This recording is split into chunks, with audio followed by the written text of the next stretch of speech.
And now it's Brandon's girl who is battling. Expressive Love on the outside is faster, though, and Expressive Love will be the pace setter, and it's a lively pace, with Brandon's girl now backing off second. Two more, Perfect Life, Inside Only Reputation, three clear of Morgan's Bluff. Behind Morgan's Bluff, it's a gap of 4 to Mrazek's Old Dream. Faithful Truth is dropping back steadily, and the trailer is Lady Lysome. 4.5 furlongs remain. And it's Expressive Love, the favorite in front to the half-mile pole, with Brandon's girl 2 back in second. Perfect Life at the rail, Only Reputation, Morgan's Bluff in the purple making some progress, is 5th on the outside, but just 3 lengths off the lead. A gap of 6 or so back to Mrazek's Old Dream, followed by Faithful Truth and Lady Lysome. Expressive Love in charge, widening at will. Expressive Love and Hector Barrios sitting chilly, 4-length lead. Morgan's Bluff is in second. On the extreme outside, Mrazek's Old Dream trying to make some headway on the outside of Perfect Life. There's an 1/8 of a mile to go. Expressive Love still running on very willingly with a 3.5 length advantage. Morgan's Bluff is trying hard in second. On the far outside, Mrazek's Old Dream, and here's Perfect Life in between getting second, closing the gap on Expressive Love. Expressive Love gets there. Perfect Life was a very good second. Mrazek's Old Dream third. Morgan's Bluff ran fourth.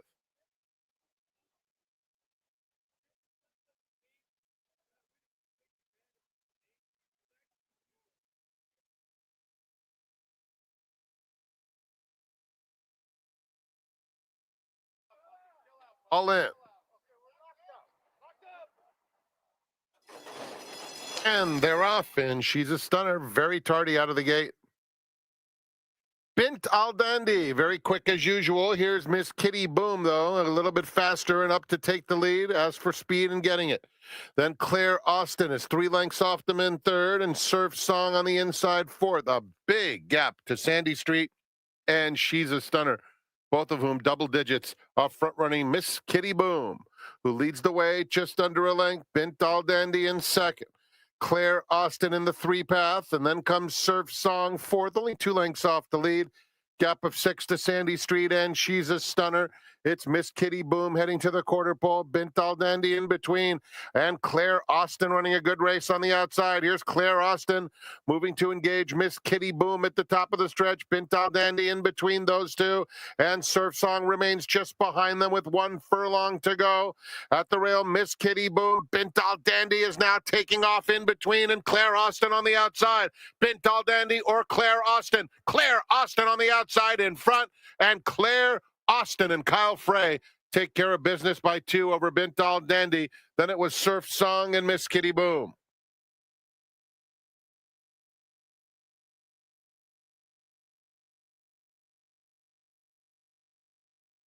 And the 1-9 favorite, Explora. Going in. And they're off in the Santa Ynez Stakes. All came away well. Hemika along the inside. La Wally right next to her. La Wally stride for stride with Rivera through the opening furlong as Hemika comes through to battle for command. Heavily favored Explorers at the back. 3 lengths covers the field. Onto the main track, it's La Wally just in front. Hemika comes through to match strides. They race together as one. 2.5 back to Rivera in third, and Juan Hernandez has Explorer now 5 lengths off stablemate Hemika, who passes the half-mile pole, pressed hard by La Wally. It's Hemika at the rail. La Wally and neck back second. 3.5 more to Rivera. And Juan Hernandez getting very busy on Explorer, wants her to start rolling now. Midway on the far turn, it's Hemika in front, and La Wally is ahead away second. 2 more to Rivera. Explorer will go 4 wide as she launches that bid. They turn for home. Hemika hanging tough along the inside of La Wally, and Explorer finding her best stride in the center of the track now. And with 1 furlong to go, the class of Explorer on full display as Bob Baffert's dominance in the Santa Ynez continues. Explorer overwhelms them by 5 lengths. La Wally second, Rivera third in front of Hemika.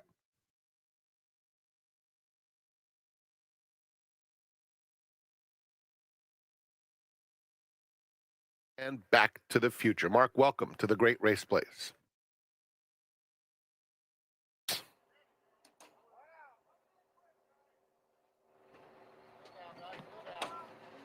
We're in the gate.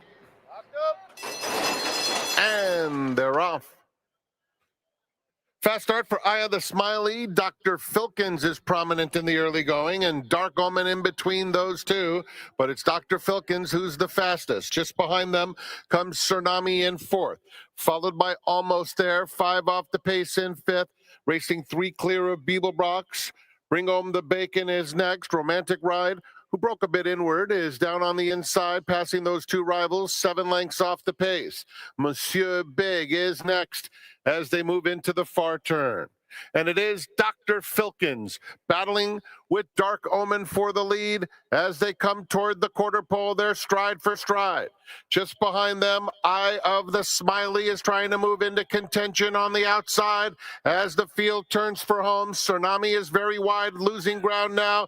Romantic Ride is just inside of him, and Dark Omen has sprinted clear by 3 lengths, has to hold off Romantic Ride, who's really picking it up well on the outside.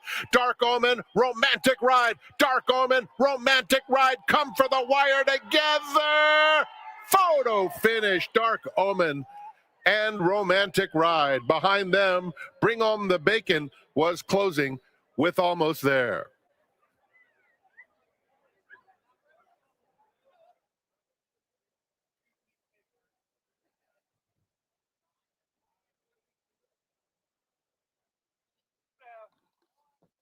We're in the gate.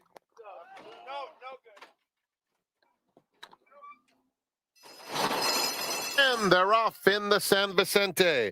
Acknowledgement, please. And Thirsty Rebel vying for the early lead. So Happy is racing in between horses. Here's Greenwich Village moving through along the rail.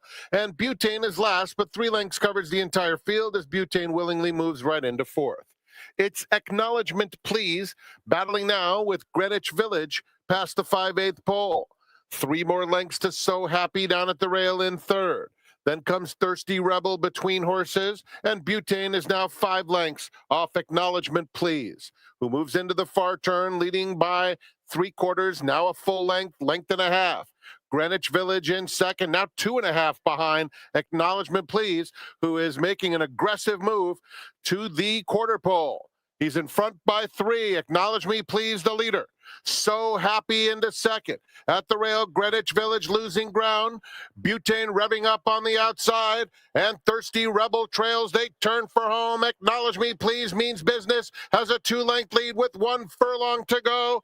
Butane lengthening stride on the outside. And coming after him as So Happy moves to the front. So Happy, Butane, but So Happy full of run past the 16th pole. And it's So Happy. And Hall of Famer Mike Smith to win the San Vicente. Butane second best. Acknowledge Me, please, was third. Thirsty Rebel finished fourth.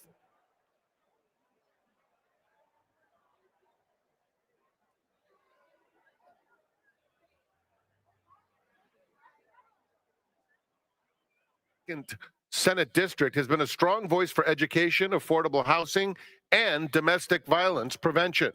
Senator Monique Limon, representing Santa Barbara and California's 20. Moving in. They're in the gate. And they're off.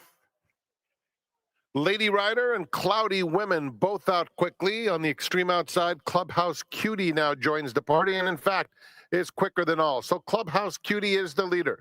Motet is racing a joint second. Down at the rail comes Cloudy Women and Lady Rider in between horses. It's another 3 back to Lady Marianne. Pocket Venus is 7 lengths off the pace, 2 clear of Magale. Coiffeur is down on the inside. Irish Rose trying to inch up between horses. And Hey Lil Lady, fairly compact, 8 lengths, covers them into the far turn. It's Clubhouse Cutie, the leader. trying to get away from them. Leads at a length and a half, but that lead is short-lived as Lady Rider comes to engage on the outside second.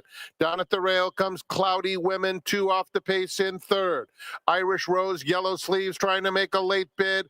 Inside of that one comes Motet. There's 1 furlong to go, and Lady Rider has wrested command. Here's Lady Marianne moving through along the inside, and Hey Lil Lady splits rivals decisively, goes through the narrowest of holes on the inside of Lady Rider. Lady Rider, Hey Lil Lady. Lady Rider wins 3/4 of a length. Hey Lil Lady was second. Lady Marianne third. Photo fourth between Cloudy Women and Clubhouse Cutie.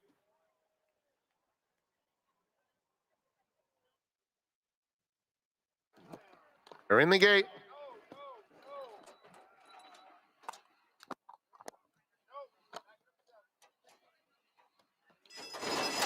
And they're off. A terrible start for Drum Bunny, who's hopelessly left at the back. And a perfect one for Handsome Ticket, who sprints straight to the front. Tackled by Noble Gary on the outside. And Last Call Paul. Those three keep the pressure on one another. No More Ding Dongs is in fourth. White Mountain, fifth on the inside, 2.5 or so off the lead. Then comes One Big Smile and a distance to Drum Bunny. They move into the far turn, and Handsome Ticket is the quickest, traveling smoothly to the 3/8 pole. White Mountain comes through on the inside to take second. Last Call Paul under pressure. No More Ding Dongs moving up. And there goes No More Ding Dongs in between rivals. One from the outside. Noble Gary is just outside of him. No More Ding Dongs at the quarter pole. Puts his head in front. Handsome Ticket will try to battle along the rail. These two will come to the 8th pole. 1-2. Handsome Ticket has something left. No More Ding Dongs now a half length behind. 4 lengths to Noble Gary and White Mountain. They're passing the 16th pole. Handsome Ticket and Abel Lescano on the inside. No More Ding Dongs and Diego Herrera, but it's Handsome Ticket proving best, scoring by 3/4 of a length. No More Ding Dongs was second. Tight photo, very close for third between Noble Gary and White Mountain. Seconds. The 7th, named for Senator Susan Rubio's birthday fundraiser. Yamava Resort and Casino at San Manuel is your destination for gaming excitement. Complete the line. Walking up.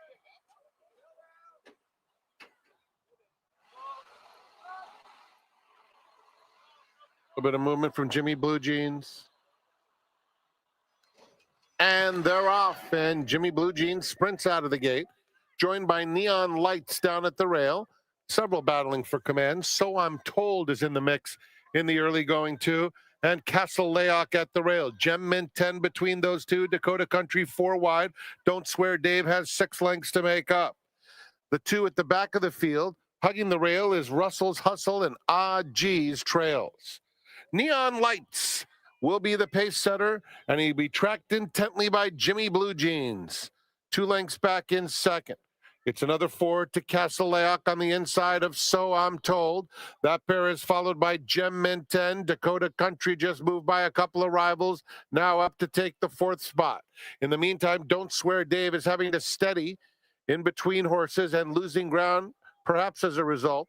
Down at the rail is Russell's Hustle as they move into the far turn. That's a very tight group at the back of the field. Gem Mint 10 is in that group as well. They move into the far turn, and it's still Neon Lights for a bit, but Jimmy Blue Jeans now puts his gray neck in front. 2 more lengths back to G's, who's suddenly all the way up to third. So I'm Told is next. Down at the rail, Castle Layock, they turn for home, and Jimmy Blue Jeans is the leader. Has an 1/8 of a mile to finish the job. On the extreme outside, Russell's Hustle is getting involved and starting to get involved in a big way, too. He's moving up on the outside of G's. Jimmy Blue Jeans by 2. Russell's Hustle's coming. Time running out. Jimmy Blue Jeans, 2 for Kyle Frey, a perfect trip to victory. Russell's Hustle, then there were 3 battling for the rest. Castle Layock, Jim Mint 10, and G's was in that group too. Both. The 8th, named for Ace Fence Company, Day at the Races. The 9th, scratch number 8, Dial a Friend. The money keeps coming for Brookie's Gal, 3-2 as she walks in. And they're off. Brookie's gal, very quick. So is Rousing Jewel, who's up to take the lead. Here's Empress of Grace now, quicker than both and up to take command. Rhythm Girl, She's Splendid, is 4 lengths off the lead between horses. A Rousing Babe, Elegant Sway, 5 clear of Dress Rehearsal. They're heading to the half-mile pole, and it's Empress of Grace leading just under a length to Rousing Jewel in second. Outside of them, Brookie's gal is about 2.5 or so off the lead. In the meantime, that is a Rousing Babe who has taken third. Down at the rail, Rhythm Girl with She's Splendid racing 3 clear of Elegant Sway and Dress Rehearsal. They're coming toward the quarter pole, and the battle continues up top. Empress of Grace along the inside, trying hard to stick with Rousing Jewel. These two arrive at the top of the stretch together, pursued by Brookie's gal on the outside, and Brookie's gal, full of run, comes after Rousing Jewel and has collared that rival at the 16th pole. It's Brookie's gal and Abel Lescano to get two. Brookie's gal wins going away. Rousing Jewel second, tight for third between a Rousing Babe and She's Splendid.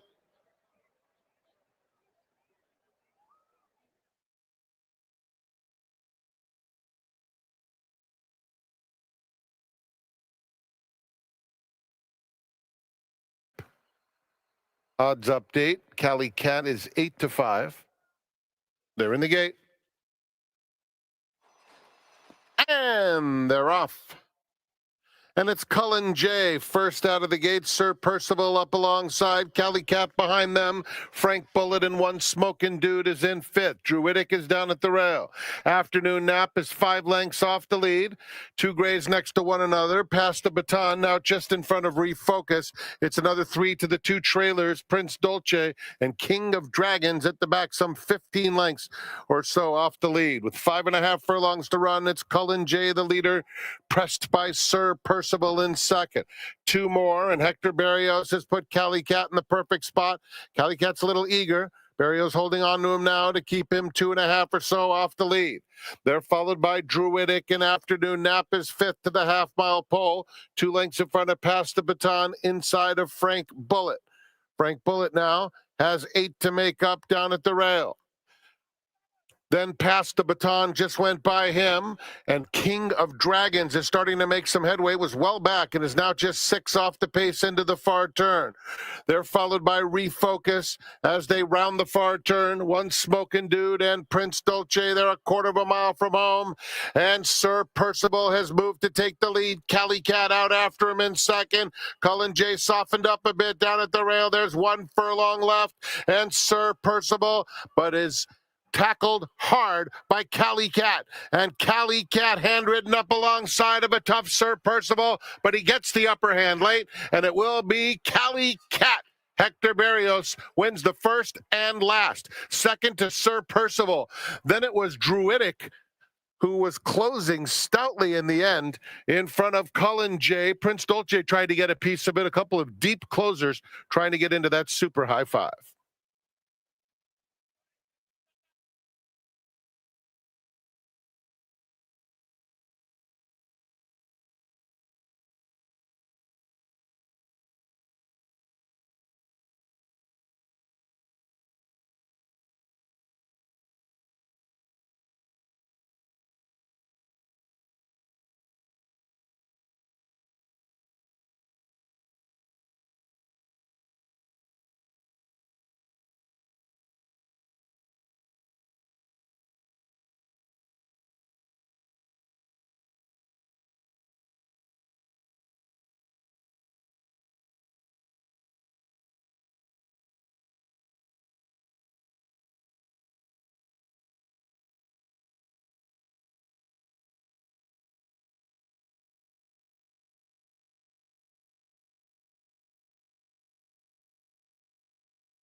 As you just saw, it is a spectacular Chamber of Commerce weather day here in Arcadia, California. And that's good news because we've got, in my opinion, the best betting card this entire week. Have you taken a look at today's card? Tremendous value from top to bottom. The early pick 5 is really going to pay something today, in my opinion. We've got 10 races, as I mentioned. Of course, with these weather conditions, we're fast and firm. Additionally, in yesterday's last race, nobody hit the super high 5. That means in race 10 today, we have a super high 5 carryover of $19,000 already in the pool. And that race appears to be wide open as well. With this wide open type of a card, we need an expert's opinion on all 10 races, and we've got it. He's here every single morning taking a look at the dress rehearsals when the horses work out in the morning. His name, Toby Turrell. Toby, Happy New Year. Welcome to the seminar. Hey, dittos, Tom. And like you said, the high points for today are, it's so Chamber of Commerce.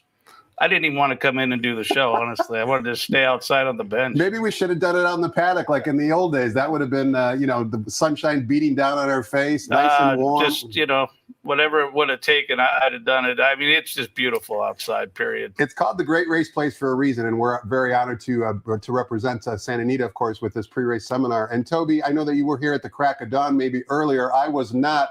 What was the workout activity like this morning? We had a great tab, and basically, I wouldn't have like an opinion to, be that bold with the statement, but I was looking forward to the tab today because we have, of course, 4 days of racing this week and 5 next week. I thought maybe the activity would go down a little bit because of that, but it didn't, and we were loaded with star power, old and new. It was just a tremendous morning of workouts today. Give us maybe 1 or 2 examples of the star power you referred to. Maybe Doug O'Neill, Bob Baffert, Richard Mandela, Jeff Mullins. The list is endless of good trainers who might have stock out there. Yeah, well, like I said, a mixture. We had Nysos, we had Nevada Beach, we had Super Corridora, your 2-year-old filly champ. We had Lovesick Blues. For hopefully for a big round. I guess the horse might be shipping out of here, but a tremendous tab, like 225 strong. But like I said, there was a horse that Michael McCarthy had named Meaning, and this is a serious horse based on what I saw today, which was very pivotal because very impressive maiden win, and then the horse kind of didn't look as impressive as I wanted, but I've been following this horse since day one, and I loved what I saw today. Did Meaning work on the main track, the synthetic surface? What did give us a little bit more detail behind Meaning's work? Yeah, Meaning worked on the main track in 59-1 and drew clear of a stablemate with ease. But the whole appearance of the horse just tremendously going the right way. And I know the talent's there, the breeding's there. I believe it's Gun Runner, and this is a horse that will have a presence here now. You also rattled off the name Nysos, which of course caught my attention because with one exception, he's undefeated in his career up to this point. Bob's kind of had to start and stop him. Of course, we remember when he scratched out of the Pacific Classic the day of the race. Nysos's work today, was it kind of hardcore, so to speak, or was it more maintenance? No, it was just a little jog around down the lane, basically. But when he comes by, I just look at the tremendous mass and raw size and scope to the horse.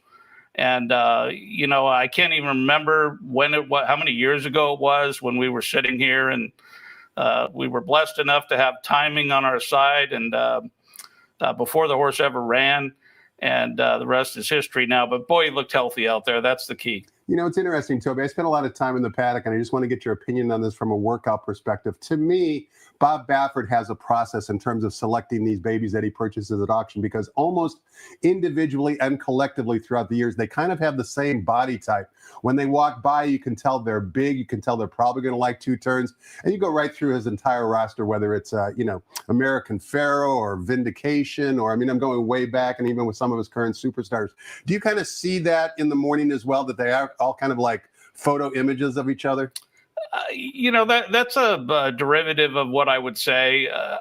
Basically, the horses are just athletic and they cost a lot of money. Let's face it. That's $1 million here, $1 million there. It has a lot to do with it. But on top of that, you're talking about a program that has evolved through the decades now with Bob Baffert. And I was around him first day he ever showed up here, and I've watched him just methodically refine and refine and refine. And, hey, Doug O'Neill calls his operation Team O'Neill for a reason. And don't kid yourself. This is Team Baffert, too. I mean, it takes it's like a sports franchise. You got to have the front office, the scouts, the money, and the organization to make this all happen. And he does it at a very high level year after year. You also mentioned another name, Toby, that I want to revisit. Super Corridora from the John Sadler barn. Her maiden win here at Santa Anita prior to her Breeders' Cup victory really caught my eye. I'm disappointed in myself because visually when she broke her maiden, I was like, wow, she's a serious filly. I didn't follow that up with a win bet on her in the Breeders' Cup Juvenile Filly race, which she was successful in winning. How is she looking in 2026? She's looking terrific. And, everything you just said also hits home with me. When I see a filly do what she did prior to winning her maiden route race, I say to myself, can it be this good? Because she did things in the lane that you don't see, period. She was so full of herself, so full of energy at crossing the wire with a 6 furlong work, making it look routine, and she was doing it week after week. That's why she did what she did, because she's so efficient and athletic that she is a machine, and she looked right on point today in 59 and 1 or 2, and she's exciting. We missed a lot of days of racing because of the inclement weather, but we also missed a lot of days of training, which kind of gave you a day off, I assume, without knowing your work schedule. Do you think it's hard for the barns to recover from those multiple days of missing training, or were those horses so primed and ready to go that basically maybe a few days interruption isn't a big deal? Well, first of all, I didn't take any days off, and I'll tell you why. I want to tip the hat that I don't have on right now to the management here and the ownership, more importantly. You talk about adapting and audibilizing. The synthetic track never closed a minute. It took all 11 and a half inches of rain like it was nothing. It never closed. The horses had that option to go out and exercise every day. They didn't miss a beat. And that's why it's out there, because a few years back, we escaped a disaster when we had consecutive rain, and the horses didn't have that luxury. Now they do. And quite honestly, it turned a situation that we've gotten through now, and we're on the other side of it, and basically made it possible, I believe, for us to be sitting here today where we are. Santa Anita, First Bet, First Racing, whatever organization you want to name that Belinda Stronach is involved with. You can see, as Toby just mentioned, that she continues to invest in racing and getting dividends from that. We're hoping to get dividends from Toby Turrell when he tells us who he likes on today's 10-race card. I think it's an outstanding program. But before we do any of that, let's toss the microphone over to track announcer Frank Miramati and get the early changes on today's Sunday's card here at Santa Anita.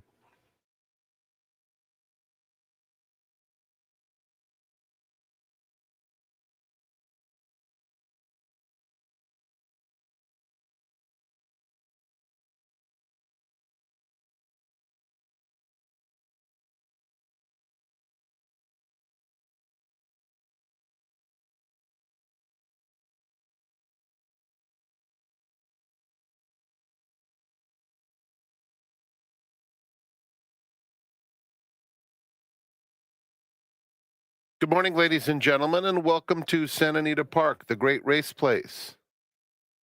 The track is fast and the turf course is firm. The rail on the turf is at 20 feet. Here are the changes. No changes in the first, start of the early pick 5. In the second, scratch 2, Mystic Flyer, scratch 11, Mischief Moments. Turning to race 3, just a blinker note. The fourth starts the middle, pick 4. Just a blinker note. Race 5 starts the pick 6. It's the Las Flores Stakes, scratch number 4, Mawu. Turning to race 6. Late pick 5 and all turf pick 3 start here. Scratch 11, Son of a Birch. In the 7th race, no changes.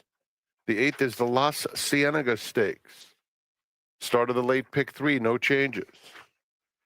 Race 9, we have Blinker Notes and the start of the $5 late double. In the 10th, scratch 1, Heavenly Princess, as well as 12, Velvet Dream, 13, Darlin' Duchess, and 14, Shane's the Brains. 1, 12, 13, and 14 are out. Enjoy your day at Santa Anita Park. Post time for the first is at 12 noon. 59 minutes away. Back to Quigley's Corner. His special guest today is Toby Turrell.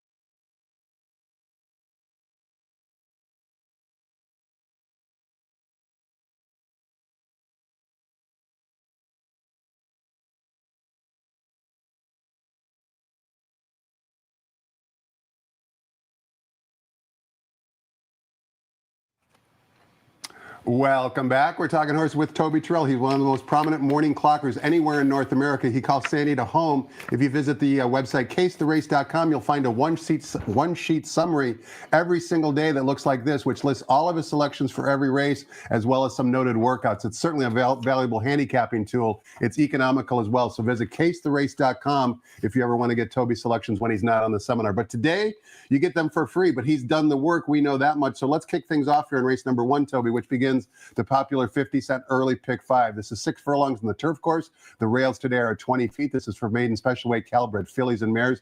A good field of 10. The morning line favorite was number 4, Adverse Selection at 4-1. However, the current betting choice at 3-1 is Tiger of the Sea from the Brian Corner barn. Speaking of Adverse Selection, this is the second career start for her. You wanted to show a workout, Toby, back on December 4th, right here at Santa Anita over the training track. What was it about this workout that caught your eye? Well, believe it or not, right when the horses leave the pole, I have a real serious opinion even before they do anything. It's just a vital aspect of the overall presence of the horse. And this horse went right into the bridle and nice and relaxed. You could see that early on. Now, the key is from there, what's going to happen. And there's an old expression with the rider when they're holding a horse that the feet are in the dashboard. And boy, this is the poster child for that. Look at the feet in the dashboard on this horse, and look at the hands are just sitting with a nice reserved hold on this horse. And look at the time. Exactly. It's all there. I mean, you'd love to see that reserved energy like that. And there it is. So let's see what happens. A couple other questions, Toby, before we take a look at your selections. There they are, 4 and 7. Let's first talk about number 7, All in the Game. It's one of the fillies I was going to ask you about. This is her second race off a layoff. Have you seen her work since that effort in late November at Del Mar? Yeah, she's good, steady, kind of Craig Lewis-esque type of workouts. His workouts are kind of isometric. They're one-paced. And this filly is in company, good, solid team drills. And she ought to have the fitness in her, I would think, to be ready today. You like 4 and 7. One other question I have for you would be number 5, Fielder's Choice. Similar pattern like All in the Game. Now, second off the layoff. Ran well at Del Mar again in late November in that same race. What did Fielder's Choice do out of that race in late November? In the morning. Yeah, been in hand, working kind of short. Now, the key is, of course, with her, she's shown that she can't finish yet. That extra half furlong today will be the big question for her, going 5.5 to 6. Race number 2 begins the 50-cent early pick 4. We've got another full field in race number 2, where we're traveling 1 mile on the main track, $10,000 claimers, non-winners of 3 races lifetime. 2 program scratches, scratch both 2 and 11. Also take note, number 10, Mala, is a first-time gelding. Number 5, Mongolian Max from the Paul Aguirre barn is the 2-1 morning line favorite. Talk to us about race 2, Toby. Yeah, well, that's who I like a lot is Mongolian Max. Look at the running line, the last race. Resemblance came back and won here this week. This horse was not ideal. The trip-wise, you've got a good gallop out and a good hard-knocking gelding here. And I do believe he needs the pace. This is very key to set up for him. But if that pace is there today, I look for him to make the last run a winning one here today for Paul Aguirre. I do like number 4 right next door there, Mighty Kai. Lost all chance there at Los Al, breaking very slowly, got left behind the field, out of the race right at the start. Now takes a drop and has a very sharp blowout on January 7th. That really caught my eye. Nice hold, nice sharpness there. So good things to like at 6-1 on that one. Follow-up question for you, Toby. I'm going to get greedy asking about number 6, Damasio. We haven't seen him in the afternoon since the middle of May. Jeff Mullins is the trainer. His barn has gotten off to a hot start so far at the Classic Meet here at Santa Anita. Have you seen Damasio in the morning, and what do you think about him? Yeah, very interesting. Now, this is a horse that through the years, being that he's 7 years old now, was always a very good workhorse. And in the middle of last year, he just would work way better than a lower level claimer. But obviously, he's disappeared now. And the workout pattern coming back is kind of indicative of the question marks of what kind of shape will he be in today. The workouts are solid, but they're fast, they're hard. They're like what I call fitness-based workouts. So it'll be interesting to see how this horse runs today. And speaking of interesting, Toby, all my days are running together. But if you look at the work tab for Damasio, you can see he's been working on the main track. And then on January 5th, which I think was one of our rainy days, he wound up on the synthetic surface, just as you had described a few minutes ago. Tom, I watched Sunday, we had 200 workers a week ago, and Monday we had 225 back to back, all on the synthetic track. We'll save it for another day. But I'll tell you what, it was a pleasure to watch that happen. Race number 3, we're sprinting 6.5 furlongs on the main track for $25,000 claimers, non-winners of 2 races lifetime. We've got a field of 9. Number 6, Bally Hooligan, taking a drop down in class again for another red hot barn. George Papadrodromou is the 9-5 morning line favorite. How'd you see race 3, Toby? Yeah, well, this is the horse, Bally Hooligan, I think that deserves top billing today. Now, a lot of keys as to why. Number one, the maiden win at Del Mar was very visually impressive. The question is, what about his last race? And if you watch the tapes closely, like I do each and every day, you'll see that he had a slowish start, never really was able to get into stride. The race was won by his stablemate Tessuto, and the horse that ran second, Uncle Chili, was a very, very sharp horse. So that race towers over this race. He only got beat 5 lengths. And today he's 9-5, I believe, for a reason. The horse right next door, another Monarch, is an interesting shipper for Bob Hess Jr. Kent DeSormo cost himself a nice win yesterday by not being able to get out of the airport in Kentucky. He rode a Turfway the night before. I know he did, and so traveling isn't always a piece of cake, as Kent learned yesterday. Not nowadays. And anyway, he's making it back here today. In fact, I know that for a fact because he was out working horses today. Very, very fast horse. It'll be interesting to see if he makes the lead, if he gets clear on the lead. And the only question I have is the 6.5 furlongs here. As far as stretching the speed off the big layoff, but an interesting horse. So 8-1 on the line as well. Follow-up question for you, Toby, in race number 3 for number 2, Hondo Crouch. Mark Glatzbarn has really started to wake up this meet as well. It was a little sleepy during the Del Mar Bing Crosby meet, but here's a statistic courtesy of Brad Free at the Racing Forum for the Mark Glatzbarn.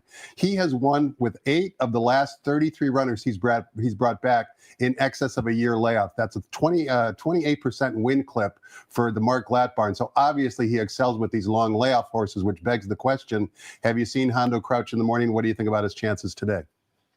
Well, as you can see by looking at the workout pattern, I only saw the last 2 works because I haven't figured out how to set my satellite up yet at San Luis Rey Downs, which I'm working on. That's coming. Don't you worry about a thing. Hey, technology is a beautiful thing. We have this technology. Where's my technology? I just need my little satellite drone right over that track. And but anyway, the last 2 workouts are what I would call steady. They don't show me that he's like, race ready to win per se.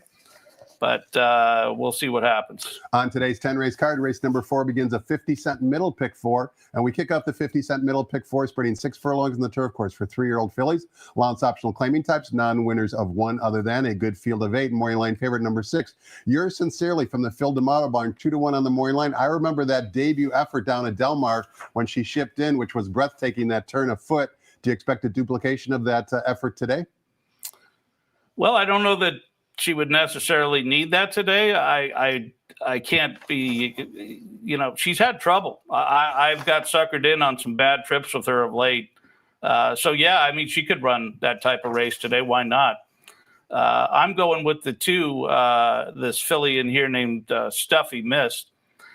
She's very interesting. She gets Lasix today, and she ran a course in the stake race last time out at Del Mar and had no chance. She was buried on the rail, but she was training huge going into that race.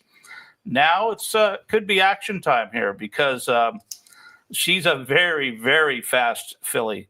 And I'm hoping she pops out of there and can kind of shake loose and give us a thrill, if nothing else, at 8-1 here with Tyler Bays. She's on the muscle. She's ready to go. And she'll need a good lead. Like you said, yours sincerely, my second choice.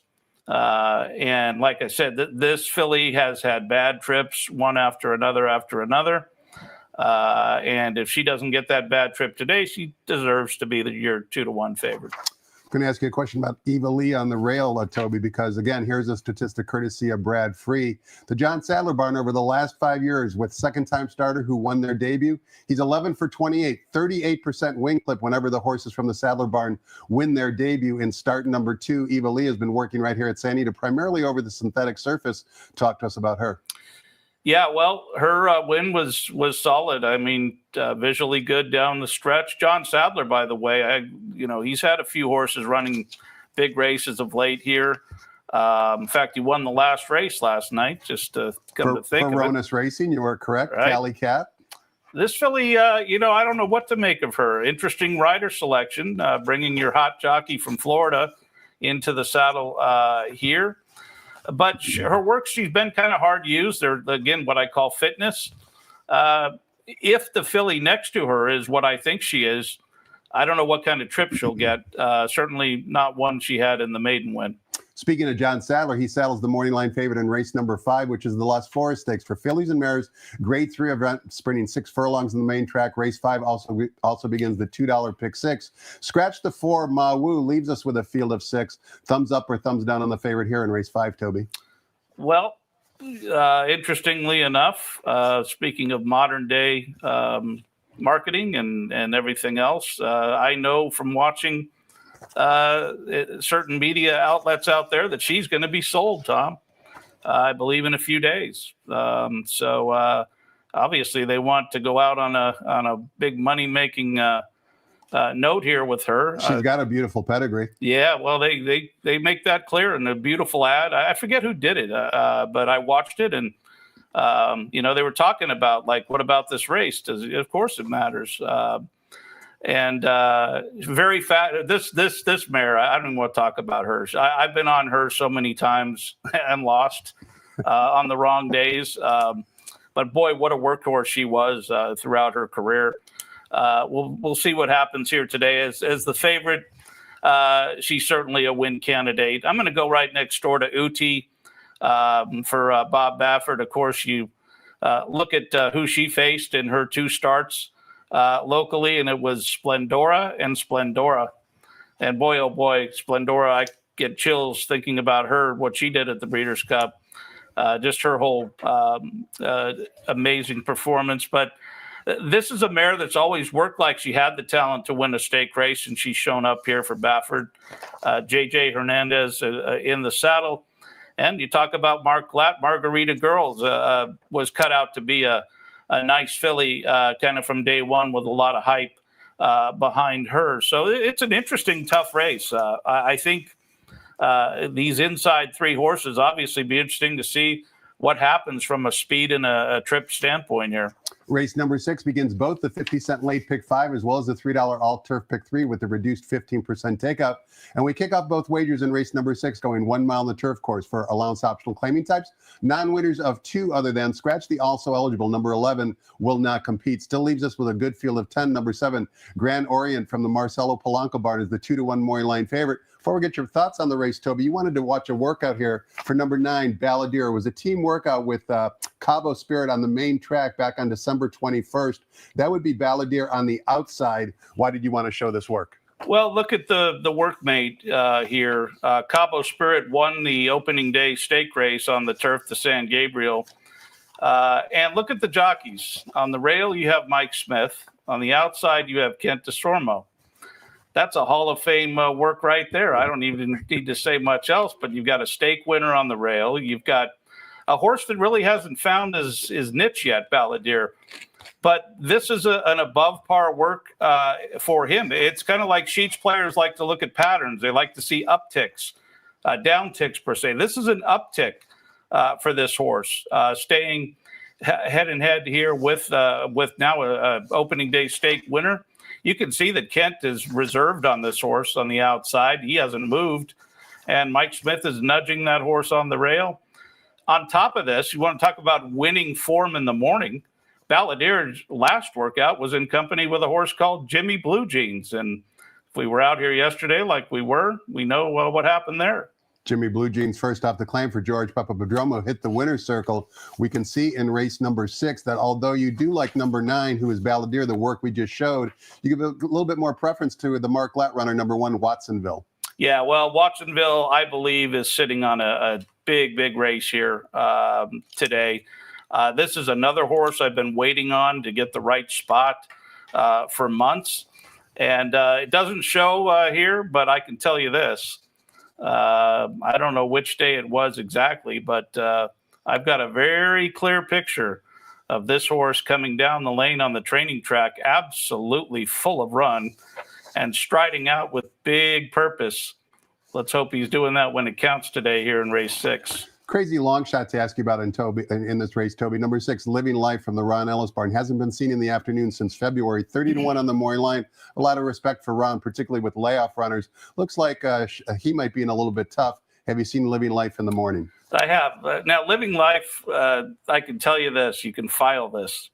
In fact, now that I'm looking at the horse's form, courtesy of, I got to throw my plug in for the formulator, along with our greatest handicapping invention ever invented. You better believe it. Just like this workout invention that we have here with First TV. But if you look right at the form, like I'm doing now, you see that he won in 1.25 miles, and that's the name of the game here for this Ridgeling. He wants to run 1.5 miles. So if we ever see 1.25 miles again, we'll keep our eyes on this horse.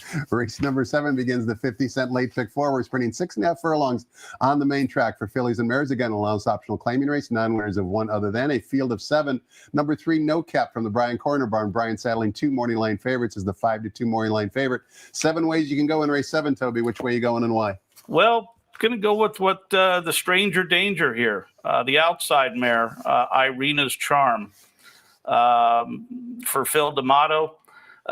She has just caught my eye in the morning, just pure and simple. The last 2 works, she's been on the muscle, running through the bridle. She's had that run reserve that you love to see in the morning. I think she's sharp. We'll see how good she is. That's the key. I can't really decipher that from what I see on paper, but when I have a sharp horse in the morning, a Stranger Danger, kind of in this type of a race, well drawn on the outside, I like to take my shot. And that's why she's 6-1.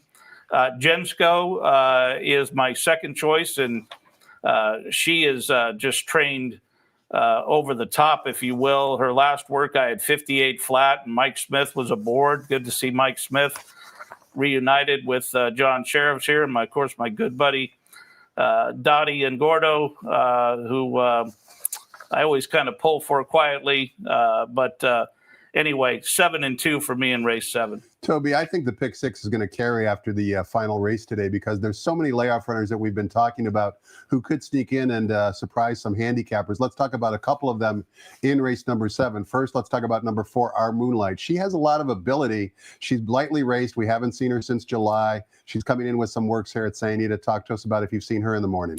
Yeah, well, she's hard to miss because she's a pretty white, light-tinted gray filly. Tiago Pereira has been aboard her countless times. She has been very hard used. I think they were trying to get her to turn the corner off of this massive layoff. I think she finally did, maybe in her last couple of workouts, like the gate work there. But she was always all out and kind of one-paced. From a workout standpoint, you just wouldn't think she's totally cranked up for this, but she figures to be the one that's going to get the trip. She's got that big turn of foot, which we saw in the maiden win, and she opened a lot of eyes that day. I remember hearing a lot of people thinking, oh, this, that, and the other, and 8-1 and the whole 9 yards. And like I say to all of them, give me all that before the race next time. Here, I agree with you, Toby. Speaking of massive layoffs in this race, number 6, Bolt Divine, has the longest layoff. Hasn't been seen in the afternoon since October of 2024, but hails or resides in the Phil D'Amato barn, who I always respect. How has she been working in the morning? 2 works locally here. The rest were at Los Al, which is the same as her stablemate right next door there. The works are good enough. 10-1's enticing, and so forth and so on. We don't know. Again, here's a filly or a mare that lights out the first time out, and then ever since then we don't know where she belongs. So you have a massive layoff. And, of course, her last race probably explains why they've laid her off, something obviously not right. So big question mark there. Race number 8 is our second stakes race on today's card. It's the Grade 3 La Cienega Stakes. We're coming down the hillside turf course for fillies and mares. Race 8 also begins the $3 late pick 3 with a reduced 15% takeout. We've got a field of 9. Number 1, Queen Maxima, is the even money morning line favorite. Easy for me to say from trainer Jeff Mullins's barn. Excuse me. Before we get your thoughts on the race, Toby, this is the last workout you wanted to show, and specifically it is for Queen Maxima. She's in a team drill here on the training track. She's off the screen. She's going to be the trailer closing on the outside. But before she appears in the screen, take a look at her workmates. Those are a couple of horses we know very well here in Southern California. Well, Sorrento Sky is one of your top-notch workout horses, bar none. Lyle the Crocodile on the outside there is an up-and-comer.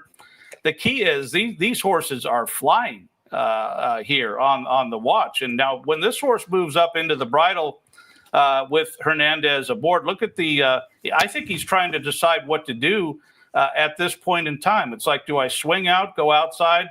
What do I do? Well, honestly, a speed horse like this, to have this kind of turn of foot, to just go shift out her ground inside the 16th pole and cruise up to these horses like this. And let me give you an inside little gem. She went like 58 flat here. I couldn't believe it. It was a sensational work. One that I haven't seen something quite like this in a while. And it was sensational just from many, many levels and metrics. Her record speaks for itself. And the gentleman that selected this mare is a longtime friend of mine of 30 years, Mike Pinder. And I'll tell you, I'm hoping she gets the rail. Doesn't affect what she can do today. And she gets a beautiful start to 2026.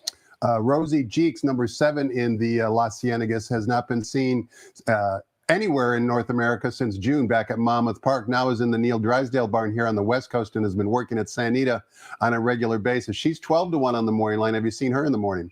I have, and it's tough to rate a filly like that because she's working on dirt and she's a turf horse. So that's something I've really been trying to refine for many reasons the last couple of years. Is how do you evaluate that, and what should I really be looking for to try to translate it the right way? With her, she's one paced over the dirt.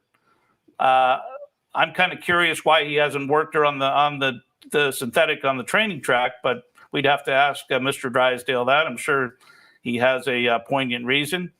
But the dirt workouts are just kind of plain and one paced. Race number 9 begins the $5 late daily double, also with a reduced 15% takeout. And we're traveling 1 mile on the main track for maiden claiming 3-year-olds in for a $32,000 tag. Take note number 9. Bears Board is a filly running against the boys. Number 3, Saturday, is a first-time gelding. Lukewarm morning line favorite from the Victor Garcia barn. Number 5, Another Juanito at 7-2. Difficult race here, Toby. Try and help us out. Well, I don't have a lot of help, honestly. I think what you see is what you get kind of in this race. They're all searching for that winner circle, and I don't think you'll have to run a big race to win.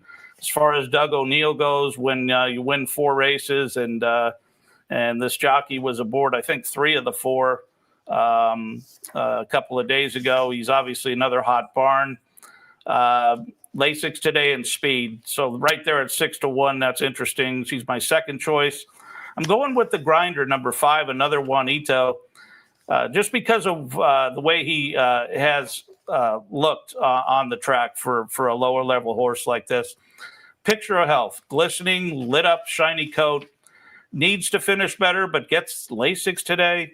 And this might be the spot for this climbing, plotty gelding to maybe just be able to edge by when it counts in the lane. We close out a tremendous day of racing in race number 10, which offers $1 super high five wagering with the aforementioned $19,000 carryover in the super high five already in the kitty. We're traveling 6 furlongs on the turf course for maiden special weight 3-year-old fillies. Number of scratches in here. Scratch the rail, number 1, Heavenly Princess.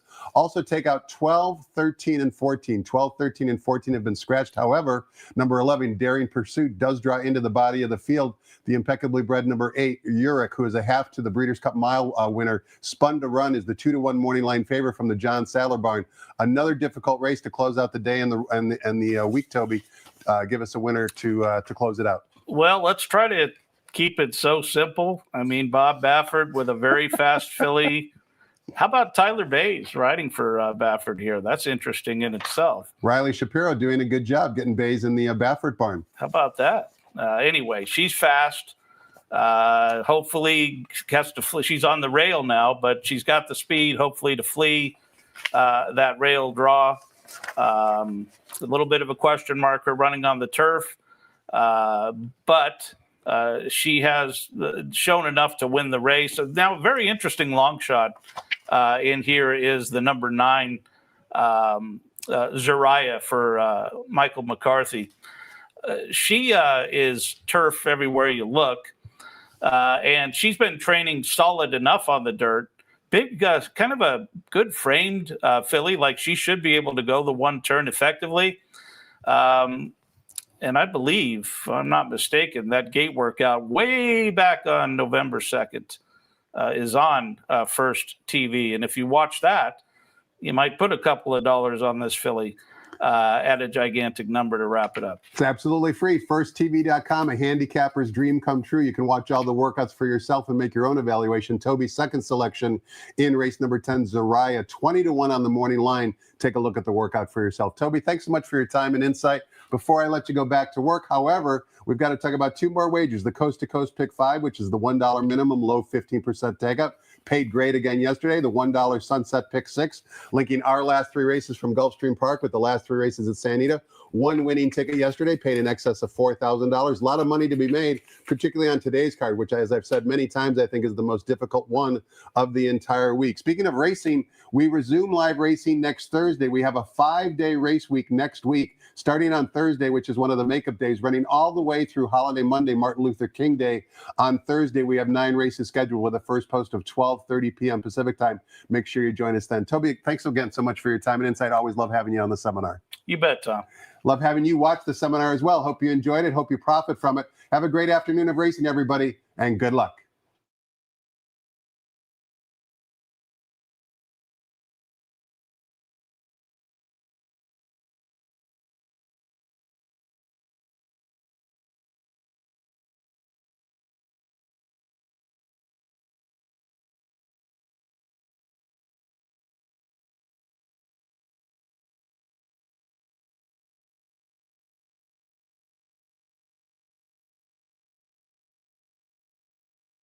Ladies and gentlemen, please rise for our national anthem.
Good morning, ladies and gentlemen, and welcome to Santa Anita Park, the great race place where the track is fast and the turf course is firm, and our track conditions are brought to you by John Deere. Here are the changes. No changes in the first. Start of the early pick 5. Early pick 4 starts with the second. Program scratches of 2 and 11. In the third, just the blinker note. Race 4 has a middle pick 4. And just a blinker note there. Race 5, the Las Flores, scratch 4, Mawu. Start of the pick 6, scratch number 4. In the 6, scratch 11, Son of a Birch.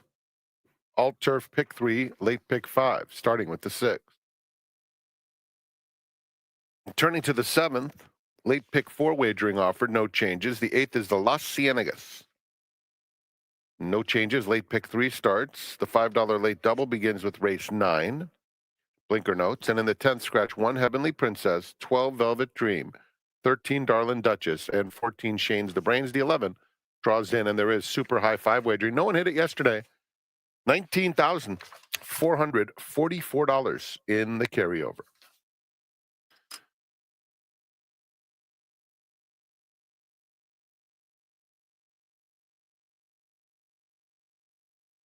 Coast to Coast Pick 5 is offered Fridays, Saturdays, and Sundays.